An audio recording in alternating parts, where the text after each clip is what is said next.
এই স্টেডিয়ামে একটু পরে বাংলাদেশ চায়নার মুখোমুখি হচ্ছে এবং বাংলাদেশের সমর্থকেরাও ধীরে ধীরে স্টেডিয়ামে প্রবেশ করতে শুরু করছেন। আমরা একটু কথা বলতে চাই বাংলাদেশের সমর্থকদের সঙ্গে, আমাদের সঙ্গে যারা আছেন এই খেলা দেখতে এসেছেন। আপনারা কবে থেকে জানেন যে বাংলাদেশ উইমেন্স টিম এখানে কোয়ালিফাই করেছে এবং বাংলাদেশের ম্যাচ আছে? ওই বিগিনিং শুরুর থেকেই আমরা জানছি যে এখানে আসবে, তখন থেকেই জানি আর কি। এবং তখন থেকে মানসিকভাবে প্রস্তুতি নিয়েছি যে আমরা অবশ্যই খেলা দেখতে যাব। অবশ্যই খেলা দেখতে যাবেন। টিকিটটা কবে কেটেছেন? টিকিট আমরা অনলাইনে না, আমরা কমপ্লিমেন্টারি পেয়েছি টিকিটটা। হ্যাঁ, টিকিটটা আমাদের। আপনার কাছে বাংলাদেশের পতাকা দেখা যাচ্ছে, আপনার মাথায় একটা বাংলাদেশের ফ্ল্যাগও আছে। আপনি মুক্তিযুদ্ধের ক্যাপ এটা। জি, এটা তো মুক্তিযোদ্ধা মন্ত্রণালয় থেকে, আমি মুক্তিযোদ্ধা, সেই তো আমি এই ক্যাপটাকে আমাকে উপহার দিয়েছিল মুক্তিযোদ্ধা মন্ত্রণালয়। একজন মুক্তিযোদ্ধা যিনি মুক্তিযুদ্ধ করেছেন, একজন বীর মুক্তিযোদ্ধা, তিনি বাংলাদেশের ম্যাচ দেখতে এসছেন। পতাকা তো আছেই, সাথে মুক্তিযোদ্ধার ওই পরিচয়টা তিনি গৌরবের সাথে নিয়ে রিপ্রেজেন্ট করছেন। আমরা কোন রোড দিয়ে বাড়ি বানাবো? বাংলাদেশের নাম্বার 1 স্টিল বিএসআরএম। দিন শেষে আমরা তো আসলে সব মিলে বাংলাদেশ। এটা কেমন লাগে? আপনি একজন মুক্তিযোদ্ধা এবং আপনি যখন বাংলাদেশের ম্যাচ দেখেন, আজকে অন্যরকম এক যোদ্ধারা মাঠে লড়বেন যারা জীবন যুদ্ধে জয়ী, কেমন লাগে আসলে আপনাদের কাছে? এটা আসলে অনেক গৌরব অনুভূত হয়, মানে এটা বলার শেষ নয়। আমরা যুদ্ধে গিয়েছিলাম শুধু একটা দেশের জন্য, পরবর্তীকালে দেশের সন্তানরা বিভিন্ন পর্যায়ে সমস্ত বিশ্বে বিভিন্নভাবে উন্নতি করছে, খেলছে, গান গাইছে, কবিতা পড়ছে, বেড়াতে যাচ্ছে, লেখাপড়া করতে যাচ্ছে, চাকরির ক্ষেত্রে যাচ্ছে। এগুলো যে আমার অত্যন্ত গর্ব অনুভূত হয়। কেননা আমি তো মুক্তিযোদ্ধা বটে, আমি নিজেই, আমরা 5 ভাই মুক্তিযুদ্ধে গিয়েছিলাম এবং আমার 2 ভাই শহীদ হয়ে গেছেন এবং আমার রক্ত সম্পর্কীয় 5 জন আত্মীয় শহীদ হয়েছেন আমার পরিবার থেকে। সেজন্য আমার অনুভূতিতে একটু অন্যরকম এ ব্যাপারে। আপনার এই অনুভূতির প্রতি আমরা কেবল সম্মানই জানাতে পারবো। আমি জানি না সেই সময়ের অনুভূতি আসলে কেমন ছিল। আপনার জন্য সম্মান, আসলে এর বাইরে আমার বলার তেমন কিছু নেই। উনি আমার ছোট কন্যা, ওটা আপনার মেয়ে। আপনি একজন মুক্তিযোদ্ধার সন্তান এবং একই সঙ্গে বাংলাদেশ একজন উইমেন্স ফুটবলের সমর্থকও বটে। আপনি নিজেও একজন নারী। কেমন লাগে? আপনার জন্ম কি এখানে? জি, এখানে জন্ম নিয়েছি। এখানে জন্ম হওয়ার পরে আপনি বাংলাদেশ উইমেন্স ফুটবল টিম বা ফুটবল সম্পর্কে, স্পোর্টসের সঙ্গে আসলে কি খুব বেশি আপডেটেড থাকার সুযোগ হয়? না, অত না, খুব খুশি লাগছে সে বাংলাদেশের টিম, সে মেয়েরাও এখানে আসছে আমাদেরকে দেখাতে, ওরা কেমনে খেলে। আপনি চাইলে ইংলিশেও বলতে পারেন, যে এই ভাষায় আপনি কমফোর্টেবল, প্লিজ ফিল ফ্রি। আপনি আমাকে ইংরেজিতেই বলেন, আমি বাংলাতেই আপনাকে প্রশ্ন করছি যে এই স্টেডিয়ামে এসছেন, এখানে বাংলাদেশের খেলা দেখতে এসছেন, বাংলাদেশের উইমেন্স টিম সম্পর্কে আপনার আসলে জানাশোনা হয় কি করে এমনি সময়? আমি তো অলরেডি স্টেডিয়ামসে কাজ করি, সো স্পোর্টিং ইভেন্টসে কাজ করি। আমি ওইরকমই জানছি সে বাংলাদেশের টিম আসবে নি। Were you surprised when you saw that Bangladesh have qualified for the AFC Asian Cup, where Australia are playing, where Japan are playing? Were you surprised? Yes, I was surprised because it's my parents' country, so it's very surprising to have like my parents' country represent us in Australia, where I was born. How do you feel the connection with Bangladesh? Feel good because it's my parents' motherland.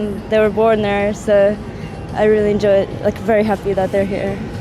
It's a special feeling, I'm sure, যে আপনার মেয়ে এখানে বড় হয়েছে, বাংলাদেশের অনুভূতিটা তার ভেতরে আপনি দিয়েছেন। আজকের এই ম্যাচ থেকে কোনো প্রত্যাশা আছে স্পেসিফিক, নাকি জাস্ট সাপোর্ট করার জন্যই?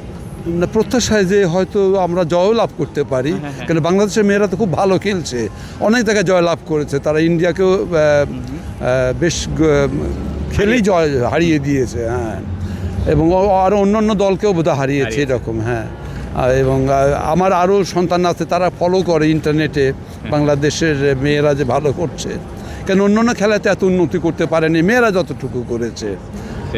হ্যাঁ, ক্রিকেটে কিছু কিছু জায়গায় হয়েছিল, কিন্তু এবছর তো ক্রিকেট তো মানে একটা ওয়ার্স্ট সিচুয়েশনে।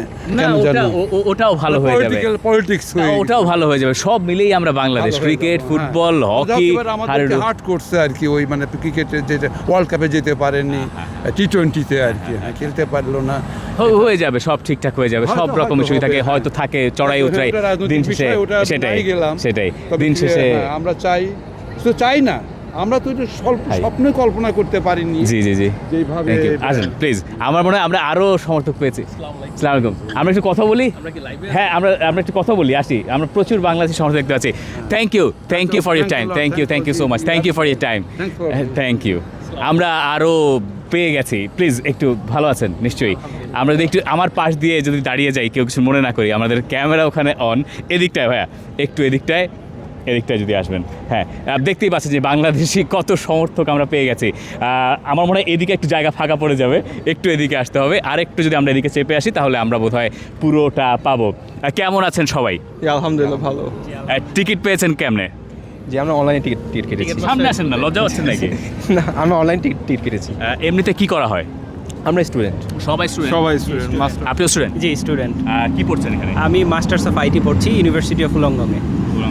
আচ্ছা, আমরা মূলত 150 কিলোমিটার ট্রাভেল করে এখানে খেলা দেখতে আসছি। একটু তাহলে এদিকে আসেন, আমি সরে যাচ্ছি স্ক্রিন থেকে, আপনারা থাকুন। 150 কিলোমিটার ভ্রমণ করে আপনারা করতে গেছেন উলংগম থেকে। এই ম্যাচের প্ল্যানটা কি? মানে আজকে তো উইকডেজ, মানে আপনাদের কাজ থাকার কথা, হয় ক্লাস না হলে কাজ। 5টা থেকে 9টা পর্যন্ত কাজ ছিল। সিক লিভ নিয়ে আমার ম্যানেজারকে বলে আসছি যে আমি অসুস্থ, ওই সিক লিভ নিয়ে এখানে খেলা দেখতে আসছি।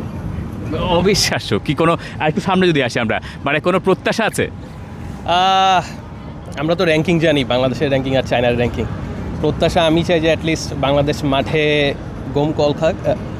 গোল কম খাক, কারণ যদি গোল কম খায় তাহলে সেকেন্ড রাউন্ডে যাওয়ার একটা চান্স আছে যদি আমরা উজবেকিস্তানকে হারাইতে পারি।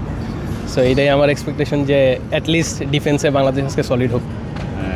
So this guys they know their football. হ্যাঁ, মানে যেখানেই তারা থাকুন না কেন, বাংলাদেশ সম্পর্কে তাদের খবর আছে, বাংলাদেশ উইমেন্স টিম সম্পর্কে তাদের খবর আছে। বাংলাদেশ উইমেন্স টিম এশিয়ান কাপে খেলছে, এটা মানে এটার গাঢ়ত্বটাকে আমরা বুঝি যে এটা কত বড়, আমরা এশিয়ার টপ 12 টিমের একটা। জি জি অবশ্যই, এটা আমরা জানি যে বাংলাদেশ নারী দল বরাবরের মতোই প্রতিবারই ভালো করে আসছে, আর আমরা অবশ্যই একটা এক্সপেকটেশন রাখি যে তারা এবারও ভালো করুক। আর আমরা জানি যে এখানে যদি আমরা ভালো করতে পারি তাহলে আমরা সরাসরি বিশ্বকাপে খেলার একটা আমাদের সম্ভাবনা আছে। তো আমরা অবশ্যই চাবো যে এখান থেকে যেন আমরা অবশ্যই ভালো করি বা ভালো কোনো ফলাফল আমরা নিয়ে যেতে পারি। ধরেন বাংলাদেশ আজকে 5 গোলে হেরে গেল, মন খারাপ হবে? না, অ্যাটলিস্ট খেলতে আসছে। এক্স্যাক্টলি, এটাই। 47টা দেশ থেকে টপ 12 টিমের মধ্যে আমরা আছি। সো হারলেও আমার একটা গর্বের বিষয় যে আমরা টপ। আপনি কিছু বলতে চান? যে আমাদের এক্সপেকটেশন বরাবরই হাই। আমরা চাচ্ছি বাংলাদেশ আজকে উইন করুক।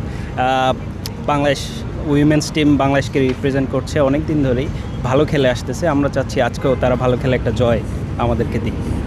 দেখা যাক বাংলাদেশ আসলে শেষ পর্যন্ত কিভাবে লড়ে, কিন্তু বাংলাদেশের সমর্থনের অন্ততপক্ষে অভাব এই কমব্যাক স্টেডিয়ামে হচ্ছে না, এটুকু নিশ্চিত। For more updates, subscribe to our YouTube channel and click on the bell icon. Follow us on Facebook and Instagram. Download T-Sports app to enjoy exciting games and highlights. Visit tsports.com.